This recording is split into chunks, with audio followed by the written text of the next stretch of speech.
Durga jewellers తెలంగాణలో మొట్టమొదటి factory outlet మన కొత్తపేటలో ఫిబ్రవరి 14న గొప్ప శుభారంభం. నమస్తే, వెల్కమ్ టు సుమన్ టీవీ. నేను మీ యామిని. ప్రస్తుతం మనతో ఉన్నారు ప్రముఖ ఆధ్యాత్మికవేత్త, ప్రముఖ జ్యోతిష వాస్తు పండితులు మంతా సూర్యనారాయణ శర్మ గారు ఉన్నారు. వారితో మాట్లాడదాం. నమస్కారం గురుగారు. నమస్కారం అమ్మ, శుభం వ్యాధి. గురుగారు, ఇప్పుడు ఆశ్లేష నక్షత్రంలో జన్మించిన వాళ్ళకంటే ఈ 2024 సంవత్సరంలో అసలు ఏ విధంగా ఉంటుంది తెలియచేయండి. ఆశ్లేష నక్షత్రం అనేసరికి నక్షత్రాధిపతి మళ్ళీ మనకు బుధుడు వస్తాడు. ఈ బుధుడు అన్నవాడంటే వ్యాపారకారకుడు. ఈ ప్రపంచంలో ఆల్మోస్ట్ 190% ఫ్రీలాన్స్గా వ్యాపారం చేసేవారు, ఈవెంట్స్ కండక్ట్ చేసిన వ్యాపారం చేసేవారు, డిజిటల్ మార్కెటింగ్ చేసేవారు, అలాగే రకరకాలుగా ఒకరి కింద పని చేయకుండా తనంతా తన కాలం నిలబడి స్వతంత్ర భావాలతో ముందుకెళ్తూ ఏదో ఒక సంపాదన చేసి తన జీవన విధానం గడిపేవాళ్ళందరికీ అది వ్యాపారం కింద వస్తుంది. సెల్ఫ్ ఎంప్లాయ్మెంట్ అనుకోండి ఏదైనా. దానికి ఆధిపత్యం వహించేవాడు బుధుడు. అది పర్ఫెక్ట్గా అవ్వాలి అంటే బుధుడు యొక్క బలం ఉండాలి. సో ఈ ఆశ్లేష నక్షత్రం మీద ఎవరైతే జన్మించారో నక్షత్రాధిపతి బుధుడు కాబట్టి డెఫినెట్గా ఏంటంటే ఆ బుధుడి అంశానికి సంబంధించిన కొన్ని పనులు చేయడానికి ప్రయత్నం చేస్తారు. ఫర్ ఎగ్జాంపుల్ వాళ్ళు ఉద్యోగమే చేస్తున్నారు అనుకుందాం, కానీ సైడ్ నుండి ఇంకొక ఇన్కమ్ చేయాలని ఒక ఆలోచన, ఒక భావన కలుగుతూనే ఉంటుంది వాడికి ఎప్పుడైనా. సో సైడ్ ఇన్కమ్ ఉంటే ఎలా చేయాలి అంటే బుధుడు బలంగా ఉండాలి. బలంగా ఉంటేనే జీవిత చక్రంలో అంటే తన యొక్క రాశి చక్రంలో కానీ బుధుడు బలంగా ఉంటే అద్భుతంగా అవి మంచి రాణించడానికి అవకాశం ఉంటుందన్నమాట. అయితే ఈ నక్షత్రం వాళ్ళకి ఏం జరిగింది ఈ సంవత్సరం అనేసరికి మనకు అష్టంలో శనీశ్వరుడు కూర్చున్నాడు. అలాగే భాగ్యంలో మనకు బుధుడు ఉన్నాడు. గోచార రీత్యా సంవత్సరం క్యాలెండర్ తీస్తే శనీశ్వరుడు అష్టమ స్థానం నుండి సంవత్సరం అంతా కదలడు. అలాగే రాహువు కూడా 9 ఇంటిలో నుండి ఈ సంవత్సరం అంతా అక్కడే ఉంటాడు, కదలడు అక్కడ. అంటే అష్టమము అంటే ఆయుష్ స్థానం, 9 భాగ్యం, అదృష్ట స్థలం. అదృష్టం ఇచ్చే ప్రదేశంలో ఒక పాపగ్రహం కూర్చుంది, ఆయుష్ ఇచ్చే ప్రదేశంలో ఒక పాపగ్రహం కూర్చుంది. దాంతో ఈ ఫస్ట్ 5 నెలల్లో కూడా ఏంటంటే మనకు సప్తమంలో కూడా రవి, కుజుడు వీళ్ళందరూ కూడా ట్రాన్సిట్లోకి వస్తుంటారు అనమాట. సో ఈ రకంగా చూస్తుంటే ఆశ్లేష నక్షత్రం కర్కాటక రాశి అయింది కాబట్టి మామూలుగా కర్కాటక రాశి వాళ్ళందరికీ అష్టమ శని ప్రభావం ఉంది. కర్కాటక రాశి అందరికీ ఉంది అని చెప్పడానికి మనకు కేసీఆర్ గారి ఎగ్జాంపుల్ కనబడుతుంది. ఆయన పుష్యమి నక్షత్రం ఉంది, ఆయన అష్టమ శనిలో అష్ట కష్టాలు పడ్డాలి కాబట్టి అందులో భాగంగా ఆయన కాలికి దెబ్బలు తగలడము, ఉన్న పదవి ఇదవ్వడము, ఇవన్నీ మనం చూస్తూనే ఉన్నాము. ఇలాగే కర్కాటక రాశిలో ఉన్న వాళ్ళందరికీ కూడా ఆ ఇంపాక్ట్ అది కనబడుతుంది, అష్టమ శని ప్రభావం కనిపిస్తుంది. ఎలా చేస్తున్నాయంటే ఆ వ్యక్తి చేసే వ్యాపార వ్యవహారం కానీ ఉద్యోగం కానీ ఏ ప్రొఫెషన్ ఉంటే ఆ ప్రొఫెషన్లోని ఒక బలహీనత చేయడము, ఆరోగ్య విషయంలో కూడా ఎప్పుడూ ఎక్స్పెక్ట్ చేయనంత విధంగా ఏదో ఒక ఆటంకం కలగడము. ఆటంకం ఏంటంటే రెగ్యులర్గా చేసే పనులు చేయనీయకుండా ఇబ్బంది పెట్టడం. ఈ రకంగా అష్టమ శని చేస్తాడు. ఇలా చేస్తూ కింద పైన పడి ఏదో కష్టపడి ఏదో సంపాదించాం, ఇంట్లో వాళ్ళందరికీ సాగు చేసుకుందాం, డబ్బు వస్తే బాగుంటుంది అనుకుంటే అదృష్ట ఫలితం కూడా కలిసి రాదు.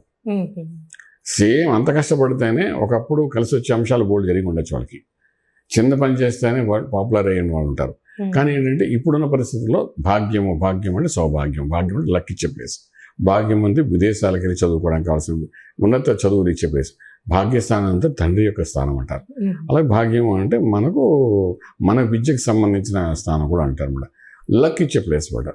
అలాంటి ప్లేస్లో రాహు అనే గ్రహం కూర్చున్నాడు. ఈ కర్కాటక రాశి అందులో ఉన్న ఈ ఆశ్లేష నక్షత్రం కూడా అది వర్తిస్తుంది. ఓకే, సో ఈ భాగ్యస్థానంలో అక్కడ రాహు ఉండడం, అష్టంలో శని ఉండడము, వీళ్ళిద్దరు కదలకంటే సంవత్సరం అంతా ఉండడం. సో ఇవన్నీ ఎలా ఉంటుందంటే రాజ్యంలో మళ్ళీ చూసేసరికి గురుడు ఉన్నాడు. వీళ్ళకి గురుడు రాజ్యం బాగుంటుంది, అంటే నీకు ఒంట్లో బాగుండదు, నీకు లక్ ఫేవర్గా చేయదు, అయినా వ్యాపారం ఏదో నడుస్తుంది. అంటే లక్ ఫేవర్ చేయని వ్యాపారం ఎలా ఉంటుందంటే మనం వ్యాపారం చేస్తూ ఇంటికి చూసారా ఉద్యోగస్తుల్లాగా నెలసరికి అందరికి ఇవ్వగానే మిగిలిన డబ్బులు మనం పట్టుకుని వస్తుంటాం. అలా ఉంటుంది వ్యవహారం. అంటే ఎంత కష్టపడినా నువ్వు ఉద్యోగస్తులాగా నీ వ్యవహారం ఉంటుంది తప్ప వ్యాపారస్తుడిలాగా సంపాదన జరగదు. ఎప్పుడైనా ఏ వ్యాపారస్తుడు కానీ ఏ ఉద్యోగస్తుడు కానీ లక్ ఫేవరింగ్ అంటూ జరగాలి. లక్ అన్నది ఏంటంటే అదృష్టం అనేది లేకపోతే ఎలాంటి వాడైనా సరే డౌన్ఫాల్ అవ్వడానికి అవకాశం ఉంటుందన్నమాట. అంటే అది బ్యాలెన్స్గా ఉంటుందన్నమాట. లక్ ఉన్నవాడు చిన్న పని చేసినా అద్భుతంగా కలిసి వచ్చే అవకాశం ఉంటుంది. ఇప్పుడు ఇదే మన కేసీఆర్ గారు తీసుకున్న కర్కాటక రాశి అయింది. ఒకప్పుడు లక్ ఫేవరింగ్ ఉంది. ఈ శనీశ్వర ప్రభావం, రాహు ప్రభావం లేనప్పుడు ఓ మ్యాజిక్ చేయగలిగాడు. రాహు మేషంలో ఉన్నప్పుడు, అలాగే శని మకరంలో ఉన్నప్పుడు ఓ మ్యాజిక్ చేయగలిగారు. ఎప్పుడైతే రాహు మారాడు, నవంబర్ 15 మారాడు, అక్కడ నుండి ఆయన మ్యాజిక్ పనిచేయలేదు. అలాగే అష్టమ శని ఏం చేశాడు, కష్టాలు పెట్టాలి కాబట్టి ఉన్న ఉద్యోగం చేసి అది మనందరికీ తెలిసింది. అది కర్కాటక రాశి కాబట్టి చెప్తున్నాం. అందులో మీరు అడిగింది ఇప్పుడు ఆశ్లేష నక్షత్రం కాబట్టి వ్యాపారస్తుల గురించి మనం మాట్లాడుకోవాలి.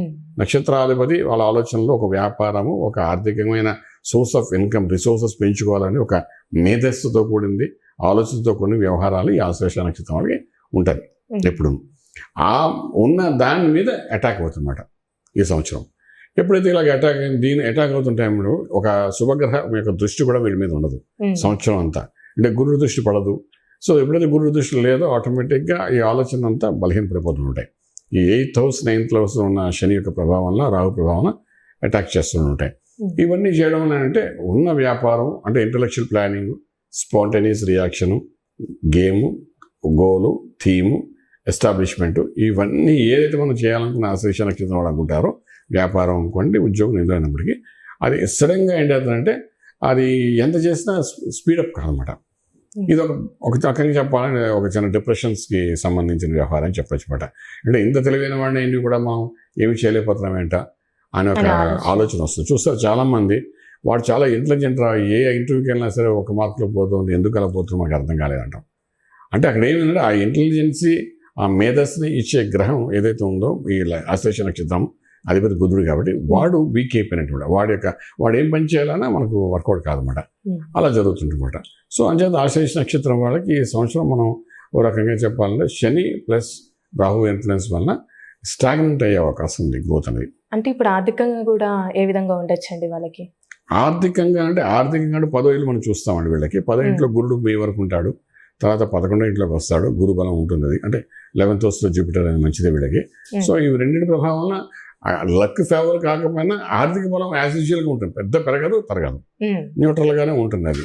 సో అలాగని డౌన్ఫాల్ కూడా ఉండదు. కానీ ఏంటంటే లక్తో కూడిన ఆర్థిక బలం రాదు వాడికి. ఇప్పుడు ఫర్ ఎగ్జాంపుల్ మీకు చాలా చక్కటి ఎగ్జాంపుల్ ఒకటి ఇస్తానండి.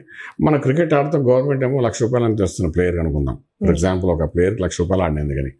సో ప్లేయర్కి ₹1,00,000 ఇవ్వడం, 11వ ప్లేయర్కి నుండి 16 ప్లేయర్ వాడికి ₹1,00,000 ఇవ్వడం, వాడు తీసుకోవడం అనేది గవర్నమెంట్ ఇచ్చి తీసుకుంటారు.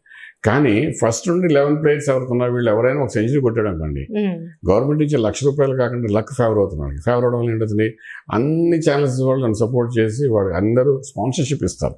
షూకి ఒకటికి, బనీన్కి ఒకటికి, టీషర్ట్కి ఒకటికి, కళ్ళద్దాలకు ఒకటికి, గ్లౌజులకి ఒకటి ఇచ్చి ₹1-2 కోట్ల ఇస్తారు వాళ్ళకి. మ్యాన్ ఆఫ్ ది మ్యాచ్ ఇంకా ఏదో ఎవరింటి లక్తో కూడింది. సో వాడికి గవర్నమెంట్ జీప్ వచ్చినా ఆ లక్ ఫేవర్ అవడం వల్ల ఏంటంటే వాడికి అవన్నీ కలిసి వచ్చాయి. ది బెస్ట్ ప్లేయర్ అనే పేరు వస్తుంది. మామూలుగా అదే టీంలో ఉండి కూడా 11th and 12th 13th ప్లేయర్గా ఉండడం వల్ల ఏంటంటే ఏదో అందరితో నలుగురితో నారాయణ అన్నట్టుగా అదేదో ఆ ₹1,00,000 వస్తుంది. ఇట్ ఈస్ బెస్ట్ ఎగ్జాంపుల్ అనమాట. సో ఇవి ఆశ్లేష నక్షత్రం వాడికి ఏంటంటే రావాల్సిన ₹1,00,000 వచ్చేస్తుంది ఈ క్రికెట్ ప్లేయర్ లాగా. కానీ అందరితో కూడినట్టు ఏదో లక్ ఎక్స్పెక్ట్ చేస్తాం కదా, అది జరగదు ఈ సంవత్సరం వాడికి. అది చెప్పాలన్నమాట. అలానే ఈ నక్షత్రంలో జన్మించిన వాళ్ళకంటే ఎలాంటి రత్నం ధరిస్తే మంచిది, ఒకవేళ ధరిస్తే ఎలాంటి ఫలితం అనేది ఉంటుంది? రత్నం అన్నది ఒక పాజిటివ్ ఎనర్జీ అమ్మ. నేను ఇప్పుడే కాదు, లాస్ట్ 20 years నుంచి చెప్తున్న విషయమే.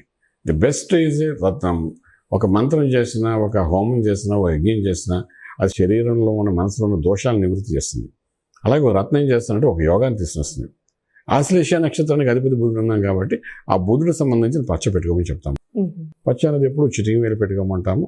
అది చిటికి వేలు పెట్టుకుంటే ఇది బుధుడి ప్రదేశం అంటామన్నమాట. ఇక్కడ నేను పెట్టిన కదండి ఇలాగా చిన్న ముక్క, అలాగే ఒక పచ్చ ముక్క పెట్టుకోమని చెప్తామన్నమాట. ఈ పచ్చ అంటే ఆ అబ్బాయి యొక్క జాతకాన్ని బట్టి, డేట్ ఆఫ్ బర్త్ని బట్టి, ఇప్పుడున్న వయసును బట్టి, వాడికి ఉన్న సమస్యలు బట్టి, దశలు అంతర్దశలు దృష్టిలో పెట్టుకుని ఆశ్లేష నక్షత్రం వాళ్ళకి ఒక బేసిక్ ఒక బుధుడికి సంబంధించి పచ్చ పెట్టుకోవాలని అంటుంటాం అన్నమాట. ఎప్పుడు పెట్టుకోవాలనుకుంటామంటే ఇలాంటి లక్ ఫేవరింగ్ అవన్నప్పుడు, ఇప్పుడు మనం ఈ సంవత్సరం ఎలాగైతే 8th house 9th house బాగాలేదో, ఎందుకు లేదా ఒక పచ్చ పెట్టుకోరా, పచ్చ పెట్టుకుంటే ఏదైనా లక్ ఫేవర్ అవుతుంది. ఒక యోగంలో వెళ్ళి కూర్చుంటాం, ఎంత హార్డ్ వర్క్ చేసినా పని అవ్వట్లేదు, సరే పెట్టుకోరా అని చెప్తూ దానికి సంబంధించి మంత్రం గురించి చదవమని చెప్తామన్నమాట. సో బుధుడికి సంబంధించిన పచ్చ అది 4 carats, 5 carats, 6, 9, it again depends on the is kundali అన్నమాట. అలానే ఇప్పుడు ఒకవేళ ఒక వారం అంటూ ఉంటుందండి, ఒకవేళ ధరించాలనుకుంటే రింగ్ బుధవారం నాడు ఉదయం పూట మార్నింగ్ 6 to 7 హోరా అంటే బుధహోద సమయం అంటారు, ఆ సమయంలో పెట్టుకుంటే సరిపోతుంది. దానికి మళ్ళీ తిథి వార నక్షత్రాలతో పని లేదు, వారం తిథితో పని లేదు, వారంతో పని అనమాట. బుధవారం నాడు అయితే ఉదయాన్నే 6 to 7 బుధవార సమయం ఉంటుంది. ఉదయం లేవడం, స్నానం చేసుకున్న తర్వాత చక్కగా ఆ టైంలో దాంతో పాలతో అభిషేకం చేసేసి అది పెట్టుకోవడం. దానికి సంబంధించిన మంత్రం ఉంటుంది, అనుష్ఠాన మంత్రం ఉంటుంది, గ్రహాలకు సంబంధించింది. బుధ గ్రహానికి సంబంధించిన మంత్రం ఏదైతే ఉంటుందో అది ఒక 100 నిమిషాలు చదువుకోవడం, పెట్టుకున్న తర్వాత అలా చేసుకుంటే అది ఎస్టాబ్లిష్ అయిపోతుంది అనమాట.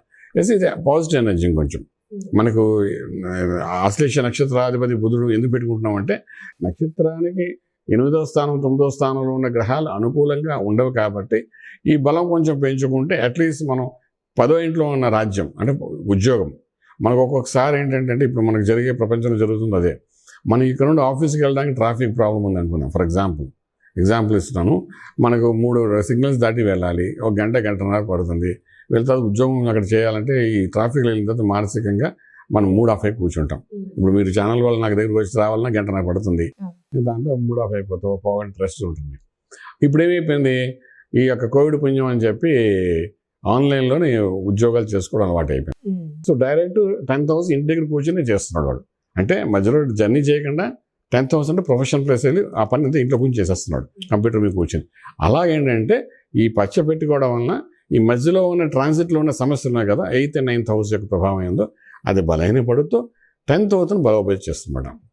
అంటే నీ ఉద్యోగానికి ఏం ప్రాబ్లం లేకుండా ఇంకేదో సోర్స్ ఆఫ్ ఇన్కమ్ రావడం, కొంత లక్ ఫేవరింగ్ అవ్వడం, ఇవన్నీ జరుగుతుంటాయి. అలా చేసుకుంటే కూడా డెఫినెట్గా సక్సెస్ ఉంటుంది. ఏదైనా జాతక రీత్యా ఆశ్లేష నక్షత్రానికి కొంచెం బలహీనం ఉన్నది కాబట్టి ఇది ఒక 20% పెంచడానికి అవకాశం ఉంటుంది. చాలా చక్కగా తెలియజేశారు గురుగారు, ధన్యవాదాలు. శుభం. చూసారు కదండి, ఆశ్లేష నక్షత్రంలో జన్మించిన వాళ్ళకి ఎలాంటి రత్నం ధరించాలి, అలానే ఇది ఏ విధంగా ధరించాలి గురుగారి మాటలు మనకి తెలియజేశారు కదా. అలానే మీరు గురుగారిని సంప్రదించాలనుకుంటే స్క్రీన్ మీద కనిపిస్తున్న నెంబర్కి కాల్ చేసి గురుగారి అపాయింట్మెంట్ అనేది తీసుకోవచ్చు.